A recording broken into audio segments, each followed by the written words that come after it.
I'm Abi Mellor, Managing Director of Moreover. I'm the host of Leading Lights, the podcast for women in the charity sector. Hi Pei, welcome to Leading Lights. Thank you for joining me today. Do you mind just introducing yourself and telling me just a little bit about your role? Hi, thank you for having me, Abi. I'm Pei Su. I'm the founder and chief executive of ACTAsia. Thank you. Now, before we talk much more about ACTAsia, and there's a lot to talk about there, I always ask my guests if we can go right back, and I ask them to tell me a little bit about their earliest memory. What's your earliest memory? Very interesting question. Before I talk about that, there is a news article was released, or several news articles released last month. Taiwan is the happiest place now in Asia, and that is the island where I grew up. And I think I found that quite amusing because I did not think my childhood or where I grew up was the happiest place, definitely. Okay. So the reason is I grew up by most of the time by my grandmother. And so I think I was insecure maybe. So I was constantly crying. And I had a nickname called Crying when I was little. And also we have 5 children in our family. And I was the youngest. And they used to call me the ugliest because I look like my father, not like my mother. So I think this probably is my memory is not very positive so far, but that's why I say it's quite amusing to see it where I grew up was the happiest place in Asia now. So the irony of where it is today, but how you remember. So you grew up in the 60s, 70s in Taiwan. Yes. And paint more of a picture of what life was like. I think the way I grew up at that time, we will still have a martial law in place. So when even now I look back, is a huge, difference. How the country, the place have developed and changed. My father followed Chiang Kai-shek to exit to China when Mao took over the mainland China, and so my father is ex-police, the inspector. Kind of like high level, and my mother she was a Taiwanese basically, so it's kind of for them is quite a mainland Chinese with Taiwanese. So we grew up in the place, although we are quite special status, but it's still very tough because we have 5 children, and my father was ill since I had memory. And so he passed away quite early when I was 12. I was very close to my mother, but she died when I was 17. So from very young age, I think from 17, I have defended myself together with my 5, other 4 siblings in a sense. But that made me feel more aware of, because you have to almost fight your own corner. So I think I'm more aware of the fairness, the social justice. And I think that really helped kind of prepare me for doing what I'm doing as well. But one thing what I feel very fortunate is my mother is, now I look back, she is my role model. She is illiterate. She only had, education probably up to primary school. She can't even speak proper Mandarin, so she speaks dialect. But she is very strong. She makes sure we always been fed. When we come home, we never get cold. We never get, hungry in a way. So she tried her best to provide us the safest place. And I think that really her, strength and her kind of determination really has been really taught me well so far. That's lovely to hear. It's so funny how often we end up speaking about people's mums as role models, and how even many years on, and I'm sorry to hear that you had lost your parents as a teenager. That must have been really, really difficult. But so many years on, how they play still such a big role in your life. Yes, amazing. I didn't know until I was writing my autobiography. I remember when I was writing the last chapter, just kind of summarize the whole book. I remember I was writing that chapter when I was working in New York. And I remember I was crying because I still deeply miss her, even in a very short span of 17 years. Yeah. Yeah, it's that impact, isn't it, of somebody that's put you first and worked so hard. Yeah. I've read your book, so I know a little bit about your early life, and it was really interesting to hear those things. So please do share, because it is absolutely a brilliant read. But your early life, for many of us that have been brought up in the UK, will seem very different to our experiences, although there might be threads around, parents that have had to work hard, the loss of parents, and then other experiences that have shaped you much later down the line. So yeah, brilliant read, The Life of Pei. So then you're a mum now, a mum to a teenage daughter, am I right? Yes. How has your parenting been influenced by the role of your mum? What kind of parent are you today? It's a very interesting question. I had my daughter very late. I gave birth to her when I was 40. When I got pregnant, nobody believed me, even my own family. I went on holiday with them. I was trying to tell them I was pregnant. But during the whole 7 days, my niece, I remember she said, "God, you put on a bit weight." And I was trying to tell that. I think the last day, we went on holiday together in 7 days. And when I told them I was pregnant, they was like, because I used to be very anti-children. Okay. The reason for that is I feel there was too, the population, all the sort of reason. But the end, I think my biological clock took over. And I'm so glad I gave birth to my daughter. I think without her, I would not be able to continue to do my charitable work. I would not be able to run ACTAsia, because I really learned to see the world from a child's their vision and their angle. And I think it made me become more complete. I am very driven. I'm very, very strong woman, and I think I'm a bit, crazy, or you can call it brave or courageous. But I think as a mother, you really learn, you have to be softened. You need to learn how to be empathize, force me to emphasize her feeling, how she sees things. And I think, yes, and then forced me to stop. I never stopped working. It's so dominant in my life about my charitable work. So it made me pause and made me learn what majority of normal people live.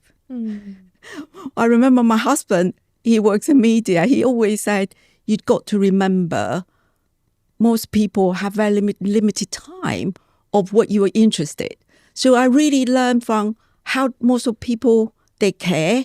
Probably I think for me is more people who what they care the most. So I'm less in my own bubble and less in my own kind of suck into my own topic and the issue I care about. Children would do that. That's the brilliant thing about children. They help you stop because you have to be so present with them.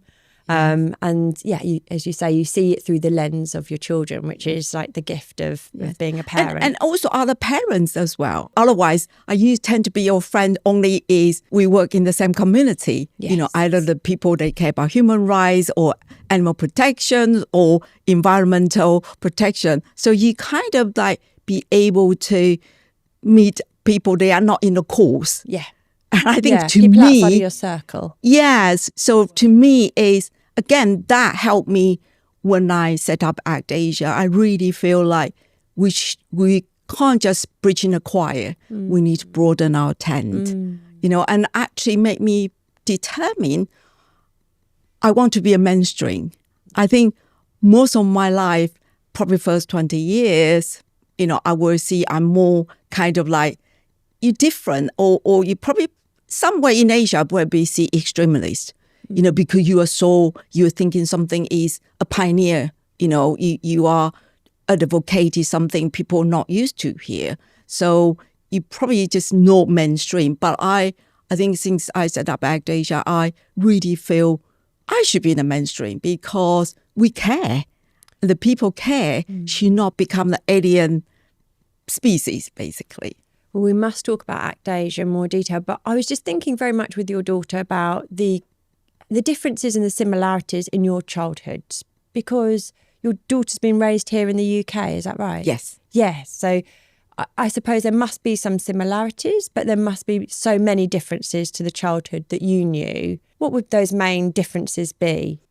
I think when I brought her up, when she was before the secondary school, I think I am very tiger mother. Yeah. I think I'm like, you have to do math, you have to do Kumok. You kind of like have to do all the academic preparations. But also you blend in, I think for me, is routine. I'm the Gina 4 follower, the content baby. So she was very follow the schedule. So she would go to bed at 7, wake up at 7. When she was young, she would have 2 hours sleep because I will be able to do work during the time. So her routine is really important to me because then I will be able to do the things I need to do. And I think that routine is really unusual for Asia. For the Asian parents, you just basically, it's just not in our practice. The kids wake up whenever they want. They have grandchildren to support, and they drag, they will follow the parents before the preschool, spend more time with the parents because there's a bigger supporting network here. So I think that kind of like the way I think I'm kind of blend in between the East and the West in a sense. And I think after she becomes secondary school, I felt you could not using the Asian way. It's much more, control, more authoritative parents. And I think that doesn't work with when she goes to school with the peers. So you need to learn along the way what would be the best way for yourself and for your children as well. Certainly, I think when she was young, people would call me tiger mother. I really understand that. My mum is Armenian but born in Iraq. So she grew up in Iraq until she was 25 and then came over to the UK and then had myself and then my sister. And I think that's always so interesting, that blend of your experience growing up and how you were raised in a completely different culture and then bringing up children in, again, a completely different culture with peers around you and parents around you that have been brought up a completely different way. And it's how you blend that. It's really interesting. I always see things as positives. I see it as a positive, how I've got the benefit of the Western way and also, from the Middle East, how my mum was raised. So, but let's talk about ACTAsia. We're talking about your childhood. We know you were born in Taiwan. We know that you had this, busy childhood insofar as you were in a big family. You lost your parents, as you say, as a teenager. How did you go from there? What were the pivotal moments that then led you to founding ACTAsia? Can you talk us through that? Before ACTAsia, I think I need to talk about why I started a charitable work. Yes, please. Because I have defended myself really from 17. I used to go to college in the morning, working at night. So I think that forced me to be mature quite early. And also I'm more aware because you have to fight. You feel like fighting all the time. And so because you have to fight, I tend to, so sometimes when I see my cat was like, when the cat see the fox or dogs, it was like, do you want to fight? I always feel I have that sort of, in me from very early stage.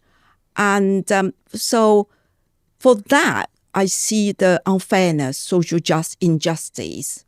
So that's why when I graduated from my college, I become very active, in human rights. Taiwan has a nuclear power station at the time. We started to fight for, to get rid of the nuclear power station at the time, and then come to the animal issue. So I think I just very, sensitive about all these issues, and I want to do something about it. So I graduate, went to the business world, and then decide to come across to, more Buddhist groups. And then we do a lot of charitable work. And then I suddenly I decide to become full-time staff for one of the first animal protection organization in Taiwan.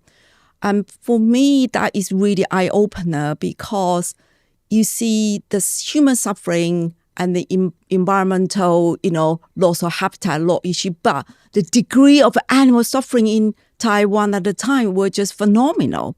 And then I think I worked so hard for 5 years on the ground, and I got burnt out. For those that don't know, because many of us won't, tell us about what animal suffering looked like or what it meant at that time, because this was the catalyst, really, wasn't it, for your interest in this area? So tell us much more about that. At the time when I started was about 1993. My first campaign is about protection of the wildlife species in danger. It's like tiger, bear, because we used a lot of bear gallbladder at the time, rhino horn. And rhino horn, at that time, Taiwan was one of the biggest users. So they used, get the rhino horn smuggled from Africa. And then rhino horn would be grinded as a powder for traditional Chinese medicine. At the time, people believe it's great for meningitis to reduce the fever. They think that's the most effective ingredient to reduce the fever instead of antibiotics. So I started that campaign. So that really, at the time, Taiwan actually got the sanction from America because of the use of rhino horn. That's called Paley sanctions. And I think it's the first one in the world to be used for that sanction as well by the American government. So I was really starting to think, oh my God, we actually use so many, products, ivory, tiger bone, bear gallbladder, bile, and then we use the rhino horn and then cause the extinct of the wildlife species. That's my first, really catalyst campaign. Then, like you open the can of worm, then you start looking at the animals around you, you find, oh my God, it's even more, is one of the biggest issue at the time is Taiwan had unwanted stray dog populations. And I think we had millions of stray dogs. And they were all being treated like garbage. So they will be like rubbish, and they will be picked up and by very inhuman method by the government. And they don't know how to do it. So it's not like here you have the advocacy.com, there is the Dog Trust, ISPCA. We don't really have shelter, or the government have the pound they call, but they don't know how to deal with that. So my early investigation really is found there will be a courtyard or probably like a rubbish tip, and there will be hundreds of dogs. And in my book there was, and I always remember these dogs will be fighting each other and even eat each other. And most of people, when you had pets at home, and because they don't have really know how to care for them, so the dogs become nuisance. They cause a lot of trouble. And people just open a door, kick a dog out, and they become street dog and strays. And that's what lots of issues. So I think that was one of the campaigns at the time. We made sure the government know how to do the stray dog management, and then have legislation, and then make sure the owners have responsible ownership. So again, this is just how I started at the time. So you were involved in all these campaigns about bringing awareness of animal welfare in Taiwan. Yeah. And what was the attitude towards animals at that time? It was unheard of. I remember before I joined this, a full-time staff in this charity, I used to run my own business. I had a florist, and I ended up not doing my business. I was doing more so charitable work. So in the end, I thought I better go to do this work then. I closed my business quietly. Okay. And I did not want to tell my sibling because I think they would think I'm mad. And they couldn't understand. They could not understand why animals need to be protected. And I remember the first, even 5 years when I was working in Taiwan, I have to go to every single meeting, to the government, to the lawmaker. They understand animal. They understand welfare.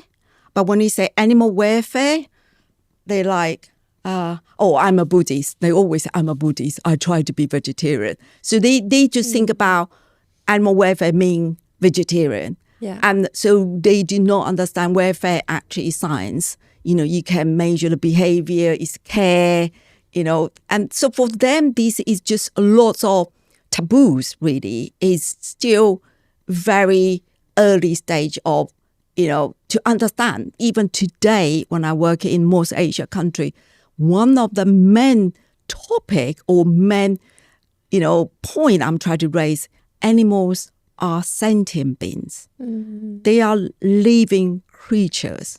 They're not a table. Mm-hmm. They are not a bag. They have feelings. They can suffer. They feel pain. They have emotions. I think for us, that is quite hard because I always tell people, in Chinese, animal is 动物. 动 is moving. 物 is objects. So it's moving objects. The attitude or the perception is they are moving objects, and you have always, or for years and years, been trying to help people understand. What was the phrase you used? They're sentient beings. So they feel, care, have feelings. And that's the piece of education that you were doing prior to ACTAsia, but is a big part of the work you're doing as part of ACTAsia. Sentient being is really, a concept recognized in Europe particularly, like in Switzerland, Germany, they are actually recognized in the institutions. And in New Zealand, for the primates, they actually give them personhood in the constitution. So you really are trying to prove these animal creatures where we see living as companion, but they actually have their own legal status now in many European countries and even like country like New Zealand. So take us back. You're working on campaigns like the stray dog campaign that you mentioned, and that was called Made in Taiwan, Dog is not rubbish. Is not rubbish, which was a great campaign, wasn't it? And did have lots of impact. So you worked on campaigns like that, but you were working for another organisation. At what stage then did you decide to start your own? I got burned out in Taiwan because I feel we did it organically. It's not like here you have really well-established organizations. So long hours in isolation. I was a young female with no higher education degree, not like I'm a doctor, something in Asia. Yeah. That is really important. They see the title. Okay. So when I burned out, I think I was very fortunate. I did not leave the charitable movement. I didn't leave the course, but I changed the path. So I took 1 year, I traveled around the world to do internship. I went to America because at that time I just think, how could I be so developed? So like how WWF, how nature, friend of Earth, how ISPB, how ISPCA, they can work so sustainably. Even the ISPCC, like all the charitable human nature, animal, how can they be run in a way so sustainably? So I used 1 year, I traveled in America, in Europe, I used UK as base, travel around, the Eastern Europe, the Europe, North Scandinavian country to learn. Then I decided to go to do my master. So I got my MA in sociology, really because I'm really interested about the social change, societal development. And then I thought, okay, time to go back to Taiwan. But I actually got a job in the UK when I was graduate. They say, do you want to become, that's at the time called World Society for the Protection of Animals. And they gave me the job. So the day I graduated, I had 2 jobs. One job was offered by ISPCA as the Asia officer to work for the issues in Asia for ISPCA. The other one was World Society for the Protection of Animals. So it's really bizarre. Like, I did not have a job, but one day I have 2 jobs. So I choose the World Society for the Protection of Animals because I used to work with them. And that actually is in Vauxhall. So today I gone down on memory lane. And so I worked with that international organization for 5 years. It was great because it's a bit like when you talk to me about what's the difference bringing up the children in the UK and when you have, Asian root. Yeah. Same again, I work on the grassroots groups before in Taiwan. I work in international organization in the heart of this issue, animal protections. I did really well in the career. I was an officer and I became a manager. My last post in the same organization, I was the global director for the memberships. So I have, over 1,000 members of organization in different world. I could have stayed in that job, have a very good career development. But I feel dissatisfied in a way because I saw the yawning gulf between the global north and global south. So a lot of things, what we have decided in the headquarters at the time, I did not think the way we want to make the campaign work, the methodology, the thinking, the attitude, I don't think it will work on the ground. That's because, so just so I understand, that's because you're working for organisations in the UK, but you're affecting the animal welfare in Asia, but particularly in China and Taiwan, or no, all over Asia. Yeah, actually, my position was global. So, for example, if we have whaling campaign, we will want different countries, doesn't matter they're in Asia or Africa or South America, they all do the same campaign. So you're raising awareness of animal welfare as well as policy changes? Yes, and then reduce the suffering. The most important thing is sometimes it's very direct, reduce suffering. Sometimes it's a policy change. Sometimes it's outreach awareness campaign. It's varied. I think what I feel is a big yawning gulf is very well intentioned here. Yes. Very good intention here. Very good, the kind of like charitable work extended outside the UK, want to go to the global north, want to go to the south. But I did not feel the approach and methodology or mentality is right. So if you're not careful, you become white savior. Okay. It's very difficult. You avoid to that colonial attitude. Although I don't think anyone in our organization at the time is proposed in that attitude, but it's hard. I feel there was a huge barrier I couldn't overcome. So I decided to leave, and then I decided to set up my own organizations, and that's why it's called ACTAsia. And that's based from the UK? Yes. But obviously its focus is on Asia. Yeah. Okay. The majority of our funding are still from, international community from the UK, Europe and United States, but our work is purely in Asia. Who did you talk to at that time? So when you're making that decision, like you've got a great job, you're going up the different ranks, you can see the impact of the work you're doing, on paper, it's all great, isn't it? Like you've got a good career, an amazing career. You've made such progress from where you've come from. Everything's great. But then you think, no, I really want to deliver more impact and I think I know how to do it. Who are you having those conversations with at the time? How are you thinking that through? Not really. I think that's why I'm a bit mad. Or people think it was crazy. I think, when I was writing, on the tube and I write down no fear. I think sometimes maybe because I'm so believe in what I'm doing. So I think I'm a dreamer in some extent. You have a vision. So sometimes you just kind of do the rough risk assessment and go for it. If I look back 20 years now, because ACTAsia will be going to be 20 years next year, I probably wouldn't have that courage if I know in last 19 years what I endeavored. I think you feel right in the guts. Yeah. You feel this is what I'm passionate about.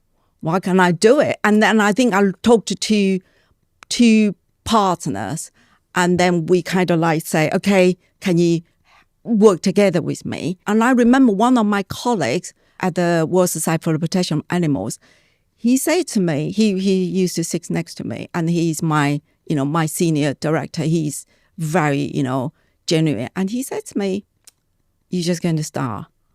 No seed funding, no supporter database, no, knowing how you're going to start, and you're just going to start. I say, yeah. And I thought he was like bizarre. Why did he ask that question? Why do I need a supporter database? I have a belief. I have a vision. So I think I was very, not naive in a way, but I was very passionate about, till today, I'm very passionate about what I'm doing. Now, I do think it's a very brave decision. But I think sometimes in life, you just feel it's the right time to do that choice. But you do feel wonder, like you said, I could have been great career path. I used to remember our office used to be right next to MI6, Embankment. Windy Towers. Yeah. I used to work at Macmillan and we used to call it Windy Towers down there. I know. Yeah. And my window, I can see Thames every single day, and you would think about, I throw all this away, for what, in a way. But I do think, you just have to be true to yourself. So would you say you are somebody who makes decisions based on gut instinct? I think gut instinct is really important because I think I'm the kind of person, I always have very strong sixth sense or instinct. And I think that's a gift if you use wisely, but I think of course, through age, you will be more mature. That's what we were saying, when you're younger, you will be more, willing to try. But I think I'm always the kind of people always say, let's do it, let's try it. Of course, you do the research assessment. What is the worst scenario? I have a certain rule, I don't take, especially after you become a mother. You're not only responsible for yourself, you have to be responsible for that child. So for example, I don't do any other undercover investigation now. The undercover investigation, if people read my book, really look at, it was crazy. I could have been disappeared so many times, so many places. So I don't do undercover investigation, but I always think, let's try. We don't know. Let's try it. We are the one want to create change. If you don't try, how do you know? Of course, we don't do anything illegal. We don't do anything violent. We don't do anything to dangerous ourselves. So I think, I still do a lot of things. For example, I think last October, I went to do a demo in front of a company, they do bakery. And I demo in front of 50 people about how to do a plant-based cake, So I'm not a professional baker, but I thought, why not? Because it is a concept. So you can try a lot of different things. You set up ACTAsia. What was the mission when you first opened the doors nearly 20 years ago, as you say? I think for me, ACTAsia's vision is to create a compassionate world for people, animals, and the environment. Because I do feel we see compassion, but the compassion should not only just stay for humans. In our vision and mission, we promote compassion for people, kindness towards animals, and the respect for the environment. And I think animal, people, and environment is all interconnected. To me, that is really important. I want ACTAsia to address the root cause. So we are not see the issue in isolations. If we have so many conflict in the world today, we are, violent to, animals all the time, the animal suffering. And if you look at the factory farming issues, our environment, we all have I think many of us have a climate anxiety, the climate change issue, especially after COVID. If you look at the COVID, is the way we treated the nature, the wildlife, we got the virus. We can always argue about, but the COVID, the lesson tell us how interconnected we are. And we can no longer live in the world, only care about human. Our behavior has consequence. Every day of our practice has a consequence, regardless to each other, our human, fellows, or to the animals and to the environments. Do you think people understand that? No. That our actions have a consequence? No. No, I don't really believe. I think that's why when I started, I used to be the campaigner. I would go to hold a placard, I would go protest, I would do the visual, I would go to talk to the lawmaker, But a lot of time now, I actually feel we are just firefighting. We stick the plaster. Yeah. When there's a leak, we're fixing that leak. Okay, now it's a bullying. Now it's online, issues. there is so many abuse issue. Okay, the endangered species dying, the animal abuse, factory farming. So we constantly fighting. I do feel is we need to go back to the beginning. That's why we want to do education. The kids need to know their global responsibility. We need to know the consumers need to know your everyday practice has an impact in animals and the environment. And then we need to know the environmental issue is not something just for other people to resolve. So ACTAsia stands for action, compassion, and together. That's why it's called ACT. Action, compassion, and together. So how are you tackling each of those three areas? So you mentioned children. So starting with children, do you want to tell us about some of the successes then over the last 20 years when you think about those three different areas? Yeah, so for the children, the first organization probably in the world, we developed this 6 years curriculum. Target 6 to 12 years old. When I'm still primary school student, we really are emphasize empathy, compassion.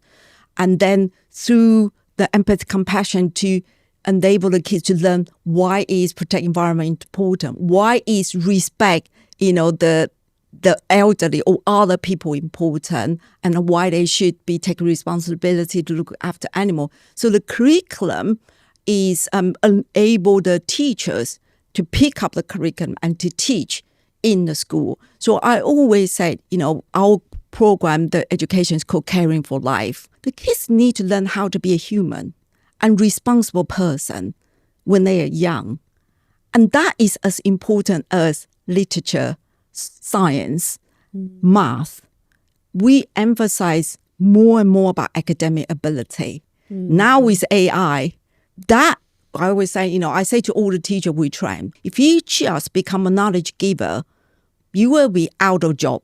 Yeah, because of AI. Exactly. Yeah, because it's available. Yeah, you are teaching them. You are a role model. You are teaching them how to think. What is the best way to behave? And I think that's how I feel from very early beginning, the kids need to learn the way they do things or the way they behave has a consequence. And I think that need to be addressed, and that's what we develop our curriculum. That's why the program, we were awarded as best, practice for Sustainable Development Goal. And is that through the UN? Yes, United Nations. Which is incredible. So which countries have those programs in place? Because our budget, I hope the program can be in more countries, but at the moment we only have in China, and also the curriculum being used in Pakistan as well. And it's not because it's not good, but it's just I haven't got enough budget to expand to the other countries. And with regards about consumers, really what we're doing is lots of outreach. And we use fur-free as a starting point because China, in Asia, we're still using fur, as a fashion. So fur's still used in China as part of the fashion industry? Yeah, wow. And China is one of the biggest producer, consumers, exporter in the world. And so we use fur as a starting point, because you got to start. If you say sustainable fashion, it's so big. So we say, fur is the first starting point for sustainable fashion, because there's no, reduce animal suffering, environmental impact, and good for the labor as well. Lots of these people working in the factory, the fur farm, they're suffering. They don't have a good labor protection. So the fur is a starting point for the sustainable development. Again, we are the first organization promote fur-free to be recognized by the United Nations Sustainable Development Goal. That's so incredible. They supported the fur-free life. That's incredible. And what impact have you had then with that? What's actually happening on the ground that's different? On the ground is we have more business join us. We are promoting fur-free retailer scheme in China to allow, because when the consumer wants to change, we need to have a business. They can provide that product. So people are more aware, if you want to stop using fur, there's all other material. You don't have to be like to like. It's not like don't use fur, buy fake fur, but actually lots of different material can be alternative. And so this is how we we use a third to really remind what I go back earlier to say, the consumers have a power, the choice. That's what we call compassionate choice. We're making informed choice. Is compassionate. You may not be. I don't believe that everything is 100% because we're human. We have desire, but I think we could try to do our best to choose whenever you can with that compassionate choice through consumers. The last education we do is professional because I think we can't. If we want to change the system, we need to go to the stakeholders. That means the relevant parties. And then, for example, if we want to teach children, we need to influence teachers. If we want to change the fashion designer, the upcoming fashion student.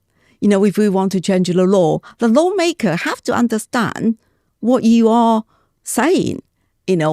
Okay, animals have feelings. If they don't think, why would they want to pass a law about animal protection? China is one of the very few countries in the world do not have an animal protection law or animal welfare legislation. So we need to really come back to why I left this international organization.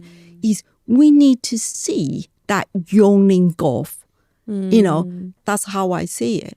So if your aim was to have more impact by starting ACTAsia, and you've just talked through 3 big areas that you've been working through and different programs within that, and it sounds like you've got loads going on, do you think over the last 19 years you've achieved what you hoped to achieve by starting your own charity? Yes, but it's a very tough and a hard journey. But I do, because otherwise I wouldn't last, especially since I was diagnosed with breast cancer in 2023. I'm sorry. I went through the mill, really. I had chemo, operation, radiotherapy, target therapy. During my chemo treatment, I have 3 sepsis. I could have died. If I really don't truly believe what I'm doing, I wouldn't be here today. People say to me, I started traveling last year and I'm going to do more traveling. Yesterday, someone wrote to me, say, are you not resting? Why are you going around the world? And I think you have to really be able to celebrate the small success. To be able to stand still for over 30 years of charitable work in extremely harsh conditions, operating in a country, most of these Asian countries have no infrastructure to support a charitable cause. We hear this is well developed. You look at the, Battersea.com, ISPB, lots of their funds have been hundreds years. ISPCA was set up in 1824. Wow. So you can see there we're just starting. So the infrastructure, the social recognition, the giving culture is very different. So you've got the differences between the West and the East. And then you just mentioned about, your health journey as well. If you don't mind, would you tell me a little bit more about what it's like having that leadership role, and perhaps just tell us a bit more about what that leadership role looks like, what your day-to-day looks like, and managing something over a number of years, because that's something that can happen to any chief exec, regardless of what the charity is they're managing. It can happen to any of our audience who are not just chief execs, but senior brand managers, senior fundraisers. How do you continue on and still have this passion? I was going to ask that regardless of the health conditions, like how do you keep the passion going? So there's lots to unpack there, but tell us about the health journey and how you've still continued to run ACTAsia. Yeah. And then perhaps a bit about what kind of leader you are and practically what you do day to day. I think I'm a founder as well. I'm not just a chief executive to be hired by the board. So when I look at your questions, I smile because how is my day to day? I think I will break it down my day to day in different stage. I think when I set up ACTAsia before COVID, and then now I look at everything is before COVID. We all do. COVID and my cancer, cancer journey and post cancer. I think before COVID, or even after COVID, I don't sleep.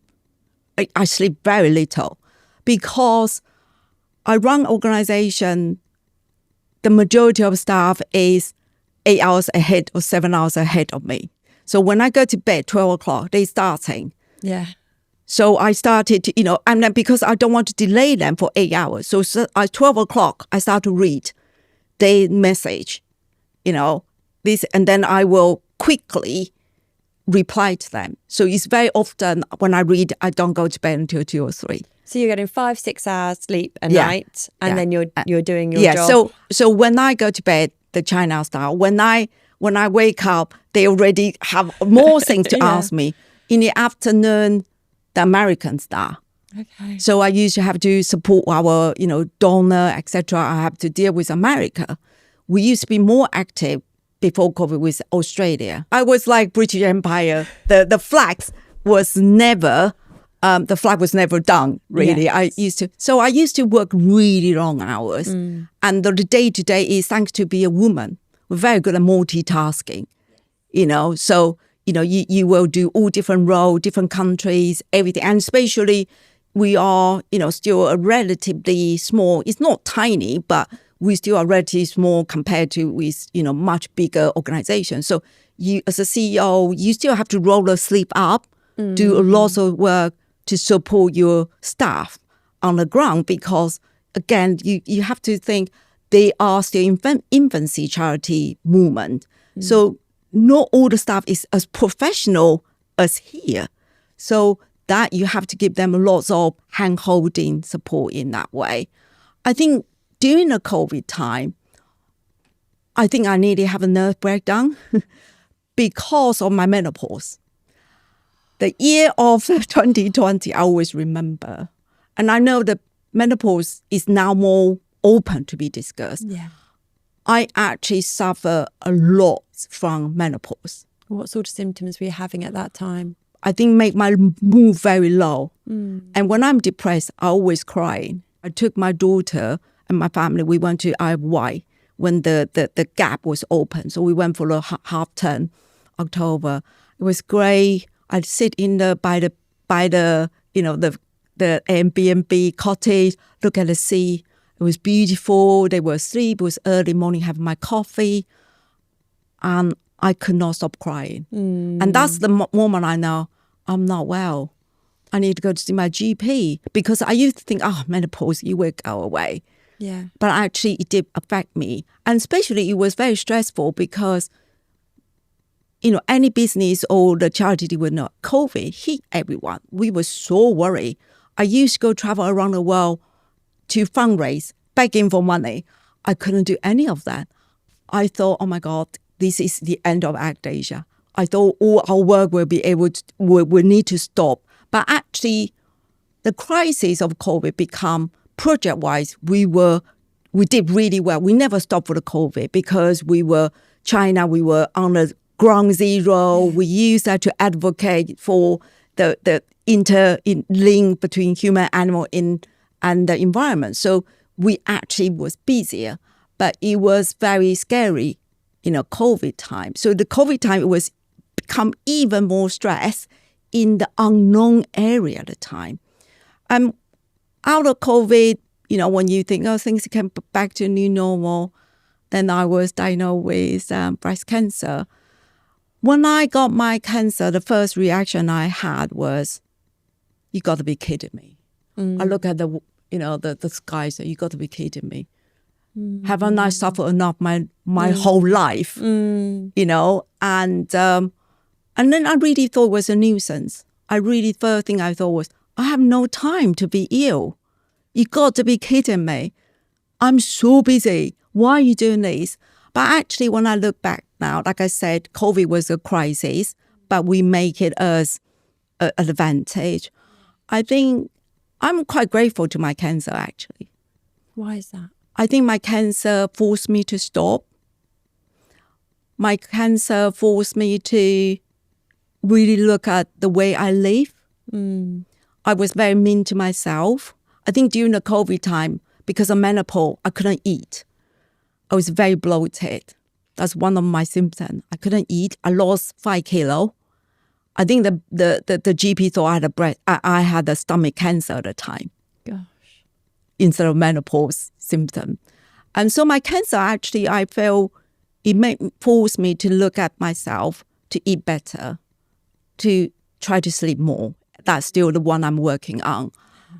Really to look after yourself and really say to myself, it's okay. It's okay to listen to your body instead of we're very dominant, we're very strong woman. Our mind is so strong. You keep going, you think determination, persistence. Yeah. You always push yourself. Well, you get into a certain gear, don't you? To be able to do it all. Yeah. You're in a certain gear, which is just go, go, go. And like you, I don't sleep very much. And, I just, you push yourself really hard.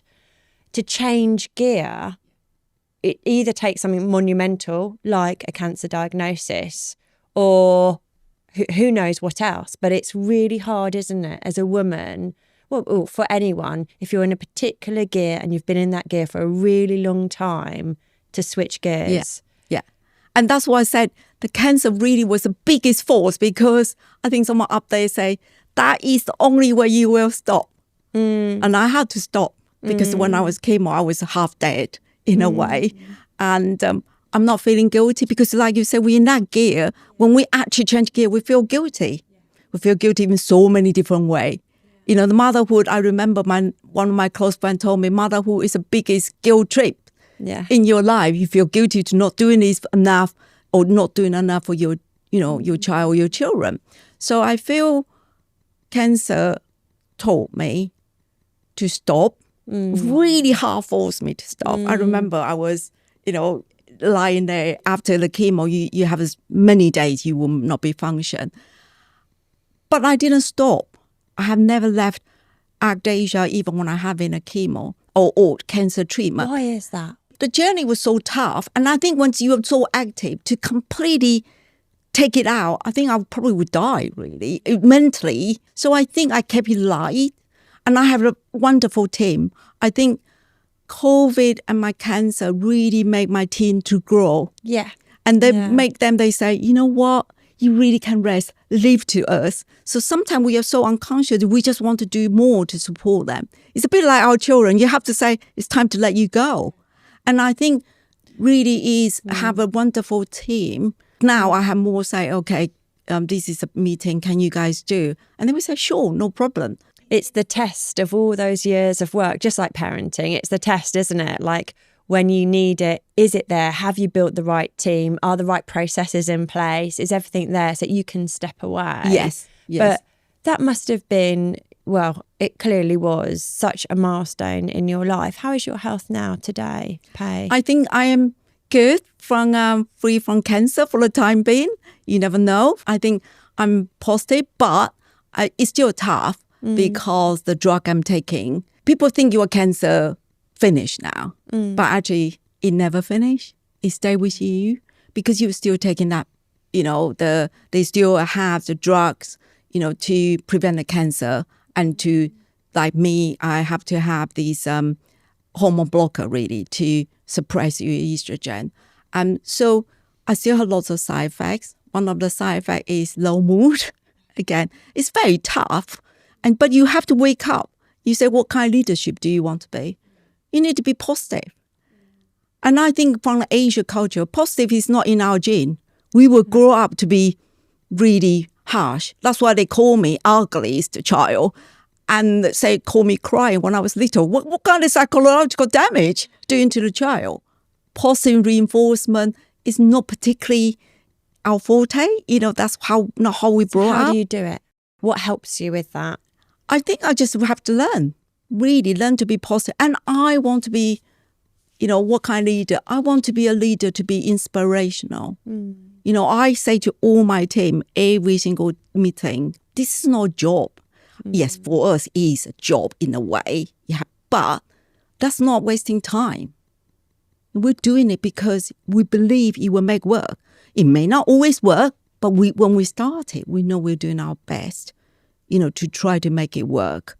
And I think the leader I want to be. So that's why I come back to what I say, it's action, compassion together. I say to my team, I might be the one on the front, but we are together moving forward. It's not just me, to make ACTAsia work. We are all together. That's how societal change. You have someone at the front, someone at the back push you. We work together. So I think that's how the leader I want to be. I always say to my team or my donors or my supporters, not everyone should do this job. Some people should go to earn a lot of money. Please be successful, be a good company, then give it back.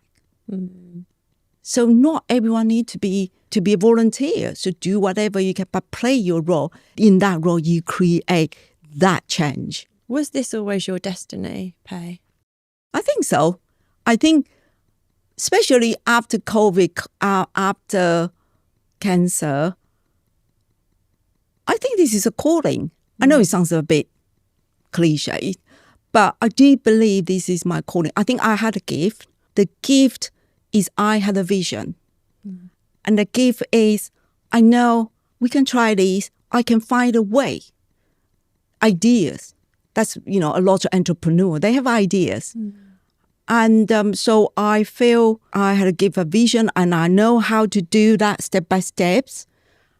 And I can apply it. That's why I say I'm given this job to do it. So it's more than, to me, it's more than a job. Because it's more than a job. To me, I need to also learn how to break. Sometimes I need to think it's a job. So my new balance is I want to continue to do this, but I also need to be able to continue is my health. So how do you make those two things work? I love myself more. When I had cancer, one of my friends said, a lot of cancer patients, they just don't love themselves. I make sure I eat because sometimes I work so long hours, it's very easy not to eat. And this is ironic, you cook for the family, but by the time you want to eat, you just actually whatever. Yeah, can't be bothered. Exactly. Yeah. You have no time. And the other thing, you eat, and I eat slowly. Because a lot of time, you don't have time. You just want to eat quickly. Again, that's really bad for your blood sugar, So some little change, I started to do exercise. I have never done exercise in my life. I joined the gym. I had a main achievement. I've been there 15 months. This is the longest time I ever in the gym. I make sure I go to do something. I love Zumba now. Yeah. I go to do Zumba. And when I go to Zumba, I learn to smile, laugh, because sometimes you see lots of sufferings. You see lots of negative things. You need to teach yourself, remind yourself to smile, to be happy, to laugh.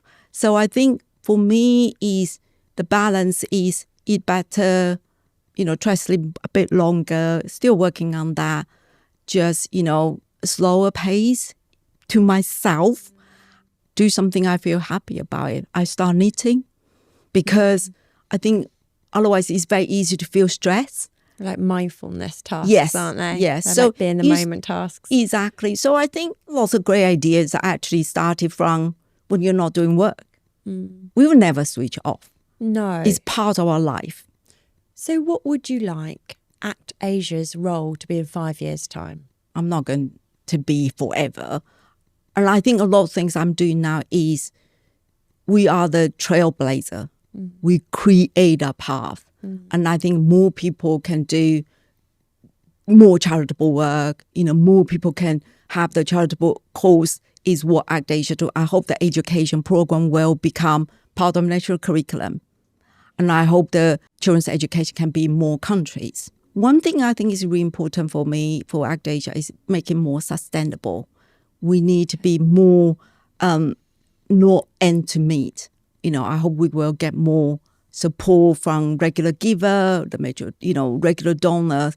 Instead, a lot of time you are just very restricted, enough for funding for now, and not enough to say I have enough result. I know this sounds really boring, but sustainability, I think for good charity to be able to work in the country, even like China, for 19 years, is a great achievement. I will soon come to retire age, so we need to make sure this is carry on as well. The legacy is not stopped. So it's robust enough behind the scenes to be able to continue with its vision and mission. And the people work with us are very committed. They need to be looked after. They need to have a good support. I was very naive. When I started, I did first 10 years of ACTAsia as a volunteer. Thankfully, my husband was able to support me. But not everyone be able to do that. People still need to be able to carry on with their living and then have a regular income. Particularly in Asia, they're not taking charitable work as a profession. But actually, we're professionals. I know about different issues, the knowledge, the academic journal I read. All this is a profession. We know our field. We know our topics. It's really quite different to here, isn't it? Because here I feel, being in the charity sector, that it's a really respected profession, a respected sector. There's lots of community around it as well. There's things like charity comms that support peers within the sector. There's the work we do at Moreover. So I feel like it's very established here, isn't it, the charity sector? And goodness knows what would happen if it didn't exist. It'd put enormous strain on government. But it's really so much more in its infancy, isn't it, in China? Which leads me to another question. I wanted to make sure that we asked, what is it like running a charity as a minority female? And this is my penultimate question, but I think it's really important to acknowledge that as well. ACTAsia has come to nearly 20 years. It's still minority leader is tough. I know racism is a very heavy word. And I don't think racism is, a lot of time happen, I don't think it's intentional. It's unintentional. People just not used to. When you go to the conference, when you have 100 white leaders and you're a minority, you're just different. And people just tend to a bit more, distance. Do I feel it? Yes, I feel it all the time.